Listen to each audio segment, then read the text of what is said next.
Hello and welcome to You So You. I'm Zoe, and today I'm going to talk to you about my recently finished project, which I finished last week, the Thurlow Trousers that you can see behind me on the back of the bedroom door. Over on this side you can see what passes for a stash in my house.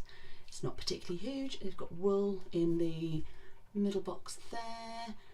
At the bottom I've got a box of clothes to be upcycled, a few scraps of fabric. And at the top I've got various other crafting bits and pieces, squares that I've knitted and not used it for anything, crocheted, not used it for anything yet, some fabrics on the top, and some usable scraps from bits and pieces. So it's not a massive stash. I don't tend to buy things if I don't have a project in mind for it most of the time, but every once in a while I will pick up something just because it's pretty.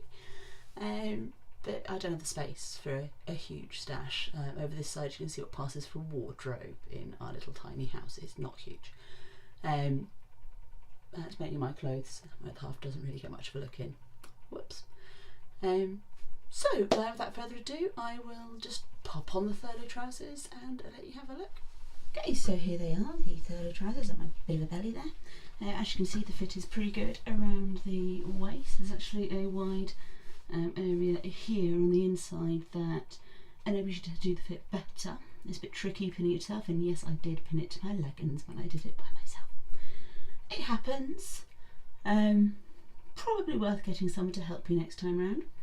There are welt pockets on the back, but as you can see they aren't particularly deep, so if you are somebody who uses your rear pockets for more than just sticking your hand in or possibly a phone, you probably want to deepen the pocket bag for those pockets. They were a bit of a fiddle to do, as you'll see in an earlier video where I show you the mistakes that I made. But once they're done, actually nobody notices. That could be because it's such a dark fabric that I've used. It's a deep brown needle cord from Sherwood's. But nobody notices. I've worn them a couple of times to work with. I finished them last weekend. The front pockets are a good size, they're nice and comfortable, and as you probably saw again in an earlier video, I did shorten the leg length as they're drafted for a 34-inch inseam and I'm only 28-inch inseam, so I have shortened them. But they fit really well. I'm just going to see if I can hold them to the ceiling and show you the leg. I'm standing on the bed, so do bear with me if I fall over. So there you go, they're quite a wide leg. I may, if I make them again, which I probably will, narrow the leg down a little bit. Not because I don't like the wide leg, but because I have to tuck them into my socks when I cycle, which is really attractive. But the leg does actually catch on the bike itself. So that's more a practicality for the way that I wear the clothes, rather than a criticism of the pattern itself. I did learn a few new skills on these ones. So I haven't done welt pockets before. I haven't done fly insertion before. It took a little bit of getting to grips with the instructions for that, having not done it before, but I think that's more my skills rather than the pattern itself. Once I'd actually had a look at another pair of jeans that had a fly in there and looked up on the internet and had that visual reference, it did all start to make sense. The front pockets, however, they were a bit of a head scratcher. There are two facings on the front pockets, and you attach them to the pocket bag before you put the pocket bag in, which you'd think would be fine, but it doesn't specify which side of the fabric to put it on, which with a little bit of thought and a bit of experience you work out it's going to be the right side. But if you're new to sewing, that's really going to puzzle you. And I've not done pockets in that construction manner before. I've done a single facing and a pocket bag, but they're fine and they work. They're nice size, they look smart, they don't show on the outside. Having the two facings does help keep the lining out of sight. So all in all, I'm pretty pleased with the pattern. I can see me making the shorts version for the summer. Not like short shorts, probably nearly knee length shorts for me, because I think they'll suit me better. And yeah, I can see me making the longer length version again in other fabrics, so the slightly narrower leg to ease the cycling factor in. But yeah, they're comfortable. No one realised that they were homemade. which is always a bonus. And I mean, they're not brilliantly sewn, there are errors where I had my sewing machine on the organ, which isn't flat, so the sewing machine would slide, my stitch would go wonky, so they're not brilliantly sewn. I've got a table now to put the sewing machine on, it's going to be much easier. But yeah, nobody realised they were homemade. That's always a sign of a good project as far as I'm concerned. And today I've paired it with a cotton knit that I made over the summer.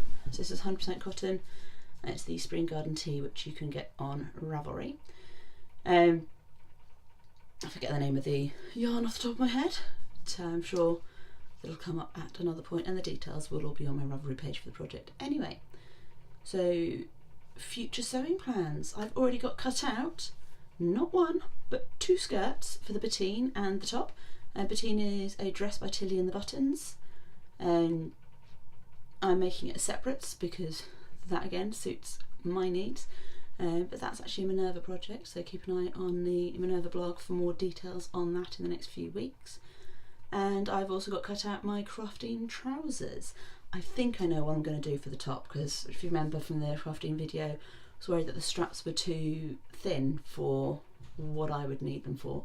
But I've come across a vintage wrap top pattern that I think might work.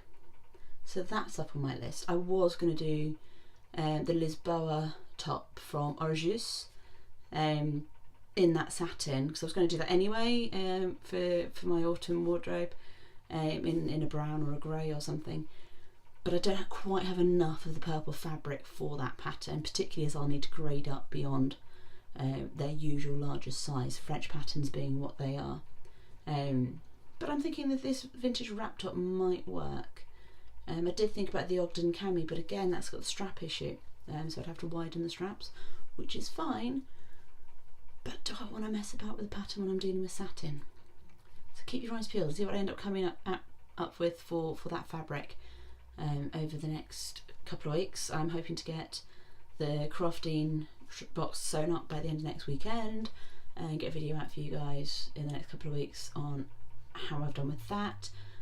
And the Minerva project I'm hoping to get sewn up this weekend, next weekend, and get that blog written over to them. So hopefully come October you'll be able to read about that over on Minerva Craft. So without further ado, I hope you have a great week.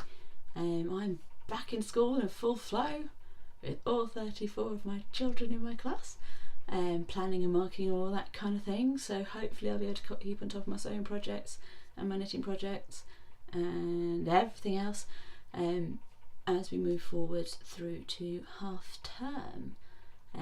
October might be a little bit thin on the crafting side as I'm going away at half term to visit my dad and his wife, but I should be able to get a few things done in there. I do need to cast on that elephant I told you about and do for a pregnant colleague, and I've still not finished the socks. They are further on there. There is something for me to show you even if I don't get any further with those at the end of the month. So more knitting updates in a couple of weeks just before we head into October, and hopefully I'll have a better idea of what I'm going to do in October for my mates. So there's probably a couple of projects from this month that are going to slide on into October, just because I wasn't expecting the Minerva project to come up and I wasn't expecting the crafting box to come this month, so they've sort of jumped ahead in the queue slightly, which is not a problem at all. But have a great week. Remember to like and subscribe below if you haven't already. Feel free to comment if you've had similar troubles with the Thurlow Trousers belt pockets. They're done, I can do them now, I can see me putting welt pockets in other things, so that's all good, and I will see you next time. Oh, and don't forget to pop over to www.usou.com for my written blog, which goes hand in hand with the YouTube. Doesn't always have the same content, in fact quite usually it doesn't. I'm not particularly going to be doubling up much of my content on the two platforms, so it'll go alongside it. I'm in the process of putting up a post about pre-washing fabric and blocking knitting, so if you're new to sewing and knitting and don't know what that's about, there's the place to go. And I will see you all soon. Bye.